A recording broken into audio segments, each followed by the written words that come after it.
Speaker, it is 340 days since Prime Minister Morrison took office, nudging a year, Deputy Speaker. So I wonder what Australians have learnt about our Prime Minister during that time.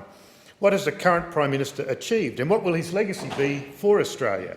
They're the questions I ask as we approach this one-year mark since he bundled Malcolm Turnbull out of the lodge. So I'll start from the beginning, or shortly before the beginning to be precise. Remember that quote, "I'm ambitious for him." That's what the now Prime Minister said about the former Prime Minister Turnbull. 2 days later, he was sitting in Malcolm's chair. So to the outside world, the then Treasurer appeared the loyal servant to the Turnbull ministry. But reports have since emerged in Nicky Savva's book and elsewhere that the boy from Bronte was already sounding out potential supporters for a tilt at the leadership. He was a chameleon, being the loyal servant to some and the potential successor to those who were already in his camp. The following anecdote is telling. Australians take their sport seriously, Deputy Speaker. We're tribal. Loyalty to your code or your team is essential. The State of Origin Rugby League series is a case in point. I have fierce loyalty to the Maroons and others support the Blues on 3 nights of the year. We can be friends on other nights, but on those 3 nights we're loyal. Now, everybody knows that the Prime Minister now is a huge NRL Cronulla Sharks fan. But he's the boy from Bronte. This is right in the heart of East Territory. He's born a chook, but now often photographed with a Sharks cap on. So from rooster to shark is quite a transmogrification. In the first week of his Prime Ministership, he was interviewed while holding a rugby league ball. He's an advertising man, he knows symbols. So portraying himself as the everyman rugby league fan could not have provided a starker contrast to the former Prime Minister, Mr Turnbull. It was a clever tactic. But for the member for Cook, previously the boy from Bronte, he tweeted actually, in his own words, he grew up on rugby union, not rugby league. And in 2010, the Prime Minister said he preferred rugby union to rugby league. In 2012, he said rugby union will, and I quote, will always be my game. 2015, he said in his own words, I'm more of a rugby fan. It's interesting that we don't hear the Prime Minister championing rugby union these days. He seems to be happy to ditch his beliefs because it's politically expedient for the advertising man to be an NRL fan. It's an insight into a person's character that they can discard loyalty to sporting teams when convenient. You can Photoshop your life to make it more presentable. Last week, we saw the Prime Minister announce that he wants to see a dramatic drop in the number of people who take their own lives and has appointed a new advisor to tackle mental health issues. This is something that I and Labor 100% support. The Prime Minister has said he is working towards a zero suicide goal, and I applaud that sentiment and the work that goes towards it. Suicide obviously is a major public health issue that kills more than 3,000 Australians in a typical year. Suicide is the leading cause of death for people aged between 15 and 44. Perhaps a shocking indictment of a society working towards experiencing a hope drought. However, unless Prime Minister Morrison is prepared to tackle the underlying disadvantage that accompanies many suicides, the member for Cook's sentiments will be worth noting but will achieve little. Studies have shown that the people in the most disadvantaged communities are 71% more likely to suicide than the most advantaged. So let's compare the Prime Minister's sentiments about presenting suicide, noble words, to his comments in question time in the latest parliamentary fortnight. When it came to New Start, he said unfunded empathy was what he called raising the New Start rate. Now, what sort of dry-hearted brute would approach empathy this way? And the Prime Minister continues to say the best form of welfare is a job. And obviously all those hoping to advance on the Prime Minister's watch loudly parrot these same lines. But for those who can't get a job, the New Start payment is $277.85 a week. And I know, Deputy Speaker, that I definitely couldn't live on $277.85 a week. New data out today shows that our economy is floundering. It is evident with wages stagnating and declining living standards. The Hilda survey reveals that real median household income declined by almost $500 in 2017. It is lower than when the Liberals and Nationals took office back in 2013.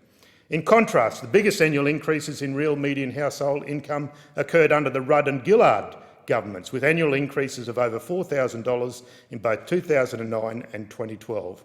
Disgracefully, the Hilda report showed the percentage of the population in relative poverty increased to 10.4% in 2017. In September, this coalition government kicks off its 7th year in office. Now, for 2/3 of that time, the member for Cook has been either Treasurer or Prime Minister, so on his watch, Australians are going backwards. The boy from Bronte has no plan to turn things around.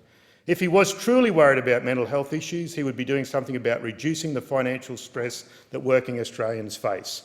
Australians are worried about their wages, and if they have a job, they're worried about the security of their job. Many can't get ahead no matter how hard they work. Penalty rates have been cut under this government, so for many who work weekends, they have even less take-home pay. The Prime Minister's mantra, oft quoted, is, if you're having a go, you'll get a go. And I saw it in many first speeches in the last few weeks. But where does that leave those who, no matter how hard they try, they just can't get a go? Australians who are out of work and relying on Newstart, that $277.85, are not going to go very far. They're flat out finding a place to stay and adequate sustenance. Trying to find work costs money, money to travel to interviews, money to access the internet, to put in applications and send resumes, money to look presentable, for example, having a haircut.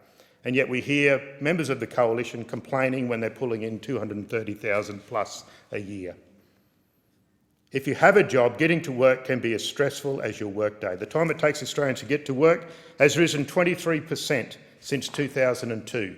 On average, Australians spend 4.5 hours a week getting to and from work. I know many of my constituents sit in traffic at some of the local bottlenecks every day on their way to work or study. For commuters in Sydney, the average journey to and from work each day is 71 minutes, and in Melbourne, 65 minutes.